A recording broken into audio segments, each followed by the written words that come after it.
Hello friends, स्वागत है आपके अपने यूट्यूब चैनल गायत्री ऑफिशियल में। आपका एसएससी कांस्टेबल जीडी 2023 के जो हमारे कैंडिडेट्स हैं उनके लिए एक बहुत ही इंपॉर्टेंट वीडियो है कि किस तरीके से, देखिए, जानकारी के अभाव में एक कैंडिडेट जो है वो बहुत अच्छा मार्क्स होने के बावजूद भी मेडिकल में अनफिट हो गए और थोड़ी सी लापरवाही, या जिसको कहें कि पहले से तैयारी यदि होती है तो ये प्रॉब्लम नहीं आती है। सबसे पहले तो हम बात करें कि एसएससी जीडी में प्रोसेस क्या है। तो सबसे पहले तो आपका रिटर्न एग्जाम होगा, 100 मार्क्स का आपका रिटर्न होगा। उसके अकॉर्डिंग जितना वैकेंसी है, अभी आने वाली वैकेंसी में ये बताया जा रहा है कि 70-75 हजार वैकेंसी इस बार आने वाली है 2023।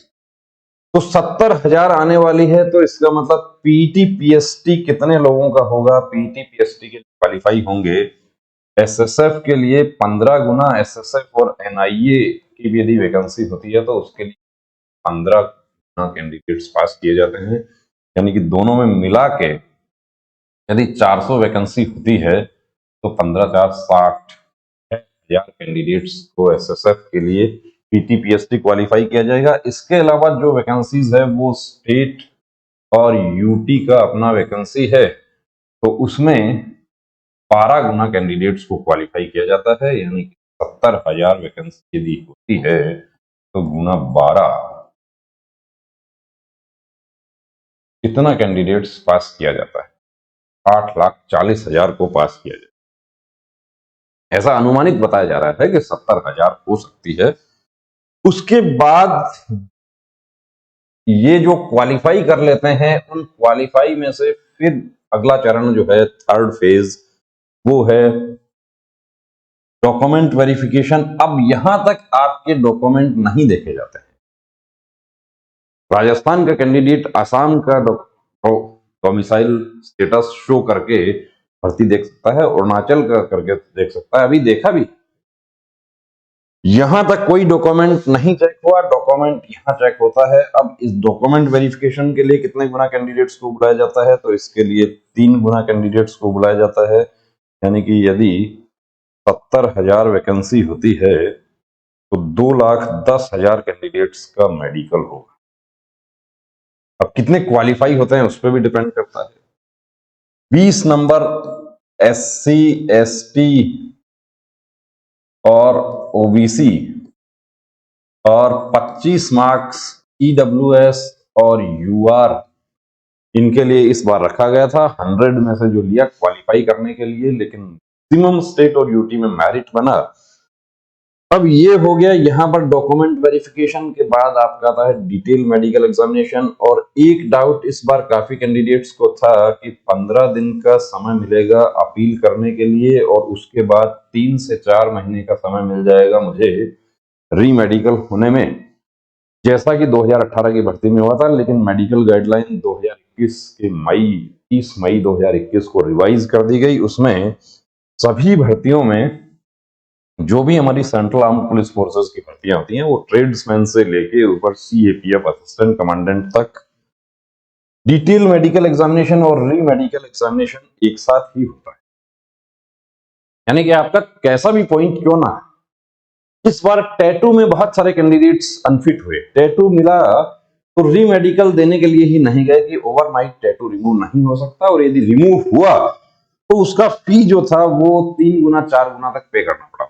हाँ, कुछ सेंटर्स पे ऐसे पॉजिटिव मेडिकल अफसर थे, उन्होंने कहा कि ठीक है, आप इसको रिमूव करवा के आ जाइए, या नेक्स्ट डे हॉलीडे आ गया तो ठीक है, आप रिमूव करवा के आ जाइए इसको, हम अकेला टैटू ही है।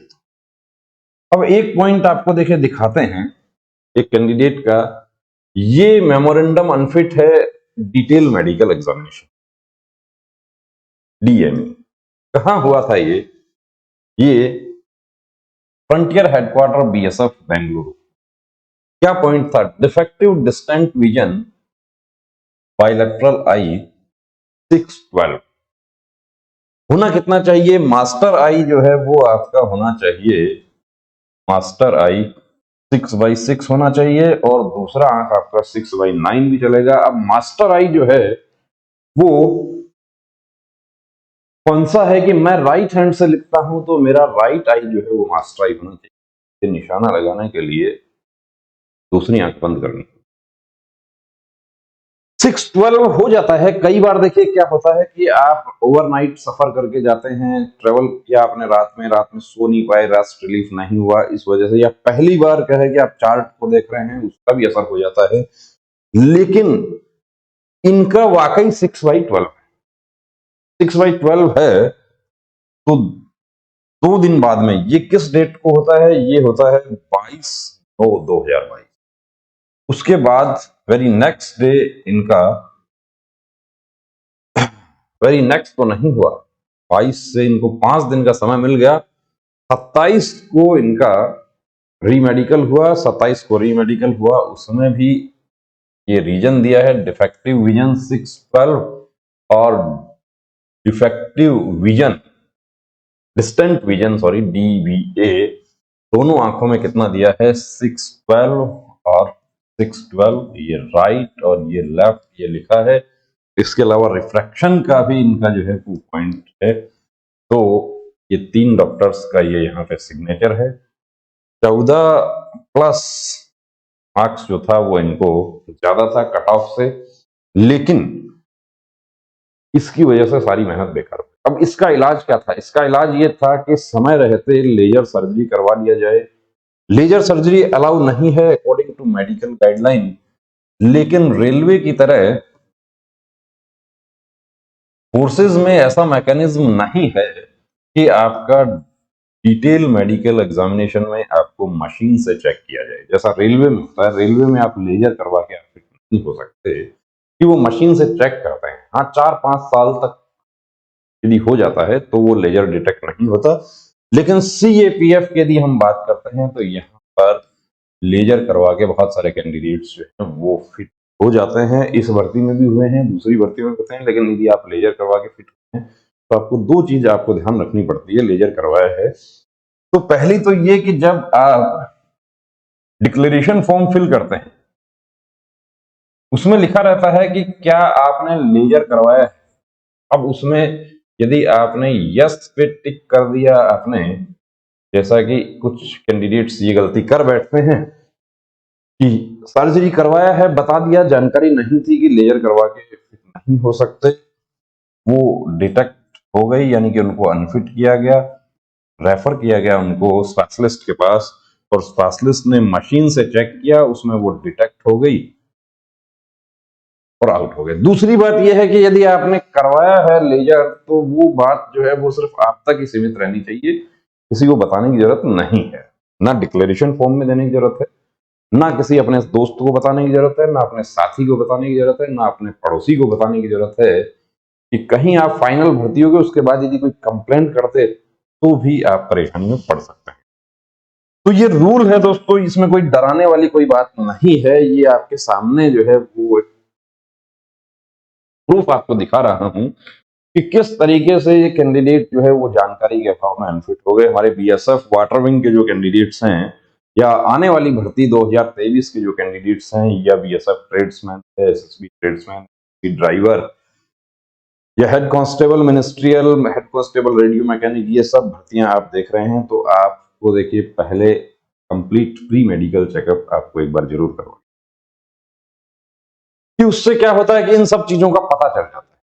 कंप्लीट प्री मेडिकल चेकअप कोई गारंटी नहीं होती है कि आप फिट हो जाएंगे, लेकिन उससे आपकी जो प्रॉब्लम्स हैं उनको आप ठीक कर सकते हैं काफी हद तक। टैटू है, टैटू जैसे पॉइंट में कैंडिडेट्स आउट हुए, वेट जैसे पॉइंट में आउट हुए, जो कि आपके हाथ में, वेट आपके हाथ में, किसी दूसरे के हाथ में नहीं है। चलिए ये इनका आई साइट जो है, और इसको भी यदि आपका 6/12 है तो नेचुरल तरीके से भी आप उसको इंप्रूव कर सकते हैं। कुछ कैंडिडेट्स बिना लेजर करवाए भी नेचुरल तरीके से, उसके बहुत सारे तरीके।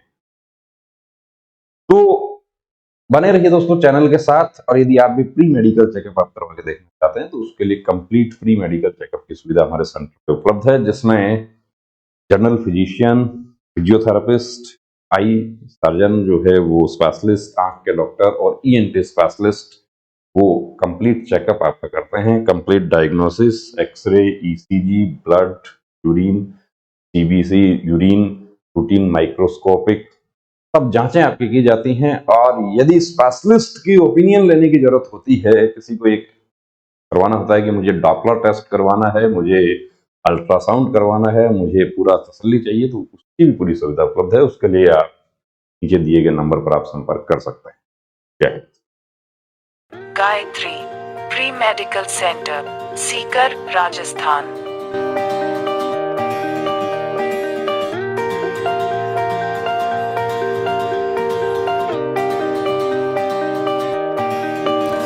Our medical team. Eye specialist, MD physician. End specialist, physiotherapist.